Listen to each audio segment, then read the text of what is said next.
Aujourd'hui on se retrouve pour une nouvelle vidéo dans laquelle on va faire un petit anti-haul.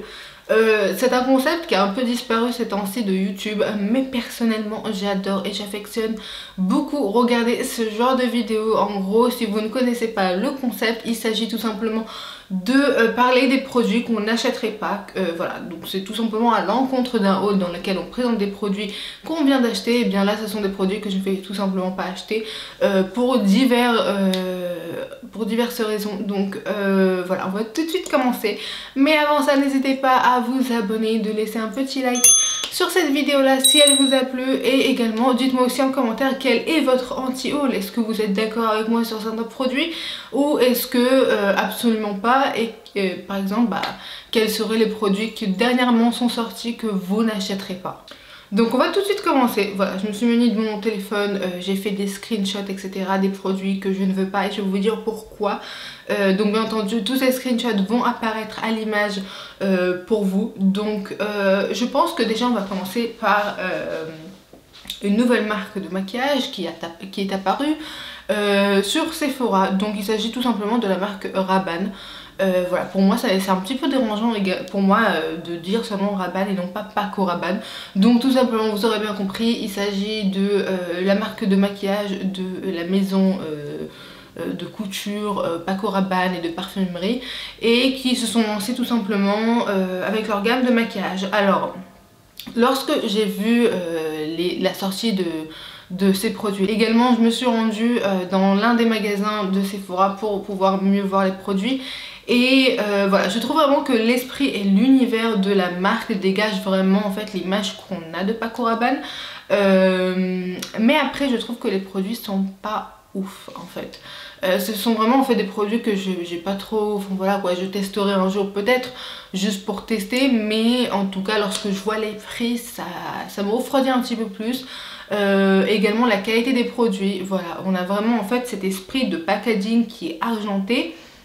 Mais en fait lorsque vous allez en magasin pour voir les produits, ce n'est pas un packaging qui est lourd quoi, ce n'est pas du style de marque de luxe qu'on a comme Chanel et Dior, qu'on a vraiment un emballage qui est assez lourd dans les mains quoi. Là c'est vraiment du plastique et tout simplement de couleur argentée.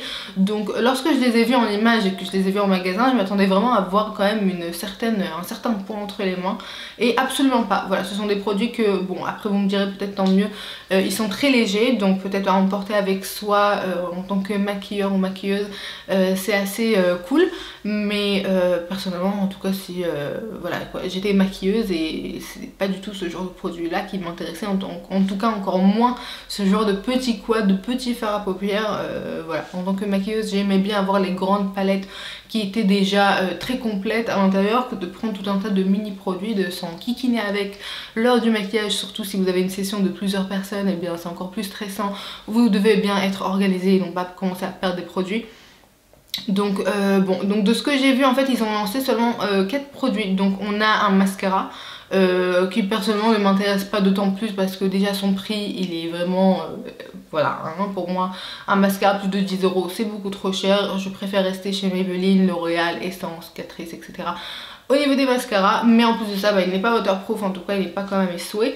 Et on a également des petits crèmes de fard à paupières, je ne saurais pas comment les décrire.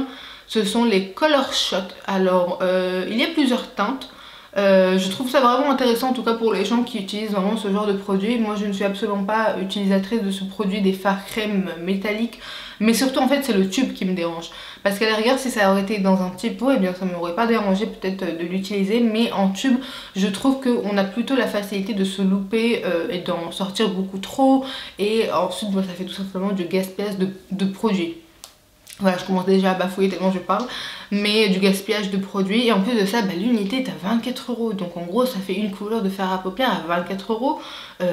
Si t'as le malheur d'avoir envie de choper plusieurs couleurs, on peut dépasser vraiment facilement les 100 € très facilement. Hein. Il te suffit seulement d'avoir 4 teintes et t'es déjà à 100 €. Donc je trouve ça assez cher. Alors après peut-être que les teintes les plus intéressantes qu'il pourrait y avoir dans ce genre de produit là, c'est peut-être le doré, le argenté forcément. Mais pour les autres teintes, voilà, je passerai mon tour en tout cas vers les teintes qui sont un petit peu plus soi-disant beige, rosé. On a un petit rougeâtre à l'intérieur, on a un petit taupe. Voilà, ce sont des couleurs que peut-être je vais m'abstenir. Ensuite on a également les petits quads, donc les petits quads sont vraiment intéressants. Voilà, on a ici un petit quad de couleur assez neutre avec deux fers qui sont irisés à l'intérieur, un fer qui est foncé, un autre qui est plutôt de couleur de transition. Alors je les trouve vraiment très bien les quads, il y a vraiment des couleurs qui sont assez sympathiques, j'ai l'impression. Mais voilà, ce qui moi encore une fois me dérange, c'est un petit peu plus le prix. On est sur 35 € pour un quad. Alors voilà, ça ne m'étonne pas tellement vu que c'est vraiment des marques qui sont assez luxueuses. Donc voilà, c'est un petit peu dans la même norme de prix de Dior, Chanel, Charlotte Tilbury, etc. Donc c'est pas trop mon délire à moi d'acheter 4 fards à paupières pour 35 €. Je suis désolée, pour moi c'est beaucoup trop. Et parfois j'ai tendance à avoir l'impression que la qualité des fards n'est pas non plus la plus désirée. Donc voilà, mais c'est vrai qu'ils ont des teintes assez mignonnes. Donc on a un quad qui est vert, un qui est violet, on a également un de couleur un petit peu plus neutre comme je vous ai montré. Et voilà, donc ça c'est pour Paco Rabanne ou Rabanne tout simplement, ça dépend comment est-ce qu'on voit la marque. Personnellement je suis pas du tout enchantée, voilà, je pense pas que je vais passer le cap pour les produits. Ah, il y a également un petit quad de 2 fards à paupières que lui ça j'ai complètement trouvé aberrant. Il y a des couleurs quand même qui sont intéressantes, qui sont sympas. Mais la mini palette, donc là on a un mélange de argenté et bleuté, la mini palette est à 26 €. Donc 26 € pour 2 fards à paupières, qui veut dire tout simplement que ça fait 13 € le fard à paupières. Je trouve ça assez cher. Après on a vraiment des teintes qui sont assez intéressantes, mais encore une fois pour moi c'est assez cher. Après j'ai bien aimé quand même voilà, la présentation des produits, mais ce n'est pas du tout une marque que j'achèterai. Voilà, j'ai trop parlé d'elle, on va passer à autre chose déjà. Donc apparemment Huda Beauty a sorti une nouvelle palette qui s'intitule Pretty Grunge. Oui, Pretty Grunge. Donc tout simplement dans cette collection là est composée une palette de fard à paupières comme d'habitude dans son format habituel. Également un blush que je n'ai pas trop compris mais on va y revenir. Et également, enfin voilà, il y avait aussi un quad de rouge à lèvres dans un bundle. Donc les rouges à lèvres Huda Beauty, voilà, j'ai rendu compte en fait ça dépend de ce que vous aimez, ce que vous attendez en tant que rouge à lèvres. Ce n'est pas trop ma tasse de thé, voilà, j'en ai quelques-uns, ils sont bien mais pas ouf. Voilà, j'ai d'autres marques que je favorise un petit peu plus. Et on va plutôt se concentrer en fait sur la palette. Alors la palette, je la trouve vraiment, son harmonie elle est ok. Elle est ok, ce n'est pas l'une de mes plus favorites parce que je trouve que en fait elle est froide mais sans être non plus trop froide. C'est-à-dire que pour moi il manque quelques fards, ou en tout cas il y a quelques fards qui devraient être remplacés. En tout cas je vais vous mettre à l'image un bras avec un swatch et vous verrez en fait qu'on a vraiment l'impression que le froid et le chaud en fait se confondent. Donc on a des teintes froides, on a des teintes chaudes, et j'ai l'impression que plutôt les teintes chaudes sont les teintes de transition qu'on pourrait utiliser dans un maquillage, et le reste en fait ce sont des teintes froides, donc tout simplement tous les irisés. Et les fards les plus foncés ce sont tout simplement les fards froids, et du coup je trouve qu'elle est un petit peu perturbante. On a également un beige que je trouve un petit peu trop jaunâtre à mon goût. Surtout je trouve vraiment que les fards de teinte froide sont des fards qui vont plutôt bien aux peaux qui sont claires de carnation. Voilà, c'est non pas qu'une peau foncée ne peut pas les utiliser, mais je trouve vraiment que si une peau foncée voudrait se maquiller avec des teintes froides, vaudrait mieux plus aussi utiliser à l'intérieur du argenté, mais genre vraiment l'argenté bien pailleté pour que vraiment ça mette en valeur, parce que sinon les teintes froides sont pas forcément des teintes qui mettent en valeur toutes les carnations en tout cas. Voilà, si vous voulez vous faire un contouring, avoir une peau qui est foncée et à vouloir faire du contouring, c'est un petit peu plus compliqué. Excusez-moi pour ma chienne qui aboie à chaque fois qu'il y a quelqu'un qui passe devant ma porte. C'est le garde du corps. Donc voilà, en tout cas c'est que mon avis. Donc c'est pour ça que je trouve que le beige est un petit peu trop foncé, en tout cas pour cette palette là. On a également un phare à l'intérieur, donc ça c'est vraiment les petits trucs de Huda qu'elle aime bien faire, genre comme si qu'elle rénove un nouveau concept. Donc bon, c'est toujours bien sympa, mais je trouve ça vraiment inutile dans cette palette là, surtout qu'on voit vraiment la qualité de ce phare là.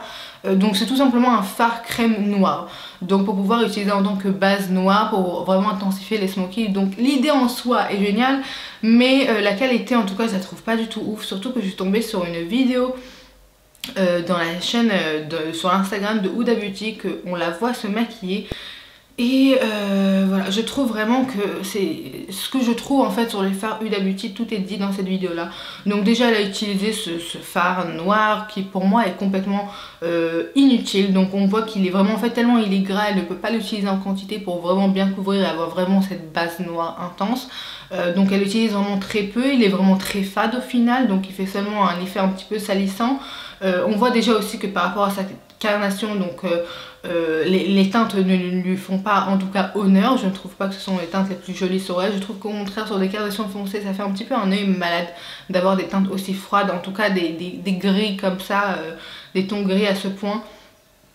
Et on voit vraiment dans cette vidéo la qualité des fards qui sont vraiment pas ouf, voilà. Et c'est vraiment ce que j'ai reproché dans les palettes de Huda Beauty, c'est que j'en avais en fait auparavant, que je les ai donnés à ma soeur, parce que je trouve vraiment que la qualité des fards n'est pas du tout au rendez-vous, elle n'est pas du tout ouf.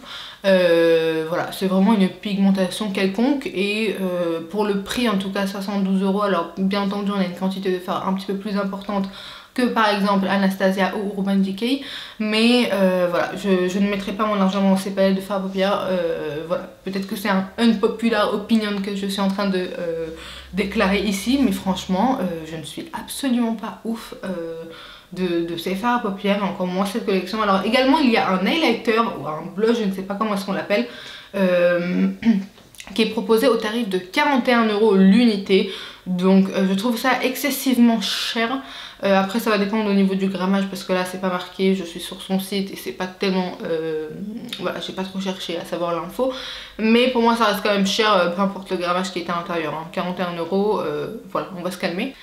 Et tout simplement en fait c'est un... Alors les gens l'utilisent en tant que blush et ils disent que tout simplement il s'adapte au niveau de couleur de la peau, alors qu'on voit bien dans le pan qu'il est complètement blanc le machin.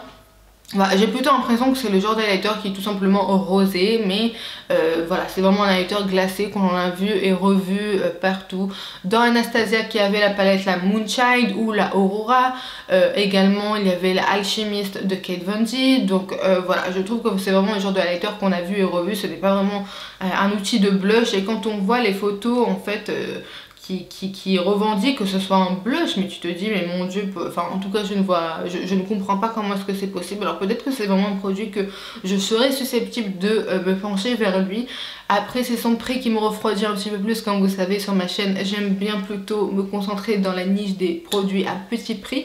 Donc voilà, je ne sais pas trop quoi en penser de celui-ci. Faites-moi savoir en commentaire si vous tente, ou est-ce que vous l'avez déjà testé, ce que vous en pensez.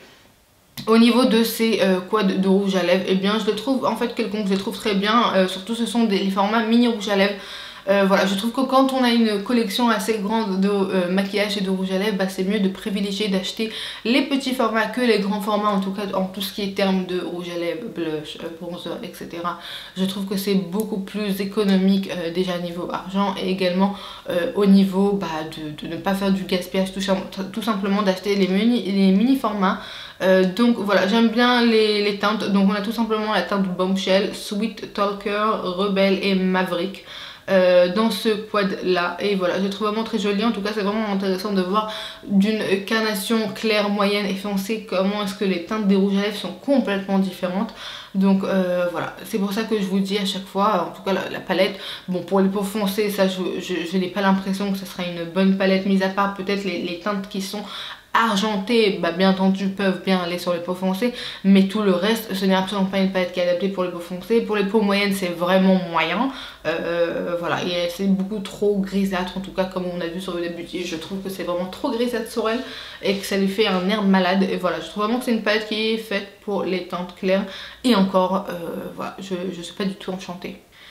Et maintenant on va passer à une autre palette qui est très ressemblante à celle de Huda Beauty, donc je ne sais pas qui a copié de qui, non pas que ça m'intéresse énormément, mais en gros il s'agit de la nouvelle palette de Natasha Denona, donc c'est tout simplement la Xenon palette qui est vendue à 74,45 €, en tout cas là je le vois sur Look Fantastic.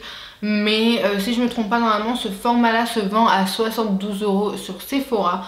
Donc voilà, n'hésitez pas à regarder sur plusieurs plateformes parce que parfois il y a les prix qui changent. Je ne sais pas pourquoi ils sont pas tous les mêmes, mais bon. Voilà, donc bon, cette palette là, je la trouve qu'elle est sympa, mais sans plus en fait, encore une fois.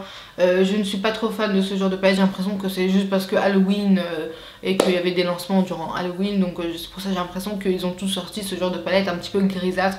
Mais vraiment la couleur grise est très jolie, mais il faut savoir l'utiliser, et en tout cas pour une cliente lambda qui n'est pas une maquilleuse professionnelle, et même moi qui suis une maquilleuse professionnelle, c'est extrêmement difficile de savoir adapter et d'utiliser un fard qui est gris, donc en tout cas qui ne va pas rendre l'effet malade. Donc voilà, je trouve pas du tout que c'est une bonne palette. Après ces teintes irisées me font énormément de l'œil parce que j'adore beaucoup sa formulation de teintes nacrées, et de ce que j'ai compris, de ce que je sais, la formulation de ces paillettes sont à base de perles écrasées, et c'est pour ça que ça rend un rendu tellement radiant et tellement lumineux. Voilà, je la trouve vraiment magnifique, ce genre de teinte là. Mais après c'est une palette que je n'achèterai pas, déjà par son prix. En plus de ça, bah, encore une fois, ce sont pas trop des teintes qui m'enchantent.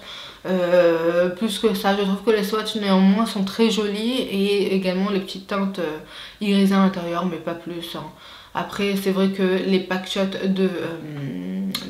les shootings de cette collection est vraiment magnifique. Voilà, je vous les mettrai, je pense et je suis assez sûre que c'est Natasha Denona en elle-même qui les a maquillées comme à son habitude, et vraiment voilà, je la trouve très jolie, mais pour moi je passerai mon chemin en tout cas pour cette palette là, j'attendrai une autre peut-être. Et on arrive maintenant au dernier produit. Bon, c'est pas vraiment un dernier produit, mais c'est une dernière catégorie que je vais vous en parler. Voilà, vous pourriez également le voir en tant que unpopular opinion, mais pour moi, les calendriers de l'Avent devraient disparaître. Voilà. Je sais que c'est un peu choquant, surtout venu d'une youtubeuse beauté, que normalement on est tous là à attendre des calendriers de l'Avent de beauté impatiemment. Voilà, je trouve que c'est sympa d'avoir des mini produits quand on voyage, etc. Mais pour moi ça reste un problème de riche. Voilà, ça m'empêche pas de prendre une palette ou un produit ou mon fond de teint ou tout simplement ma trousse de maquillage lorsque je voyage ou que je pars en week-end. Donc voilà, ce n'est pas du tout un problème récurrent chez moi. Et voilà, j'en ai déjà eu 2 calendriers de l'Avent si je me trompe pas, les 2 étaient de Sephora, donc il y avait un, je ne sais plus quelle année ils étaient, et il y en avait un qui était vert et l'autre qui était violet, donc voilà, je les avais eus et je les ai trouvés vraiment sympas. Voilà, je trouve que c'est vraiment cool. J'apprécie assez, mais personnellement, si ça parvenait à disparaître, voilà, j'en aurais rien à foutre, hein, clairement. Voilà, je vais le dire tout clairement. Parce que déjà on doit dépenser au minimum, vraiment au minimum des calendriers de l'Avent, c'est 50 balles. Donc voilà, je ne parle même pas parce que ceux de Sephora sont à 150 €. Donc déjà tu dépenses au minimum 50 balles en plus de ça pour des mini trucs que tu n'as même pas choisi. Donc voilà, pour moi c'est vraiment une grosse blague.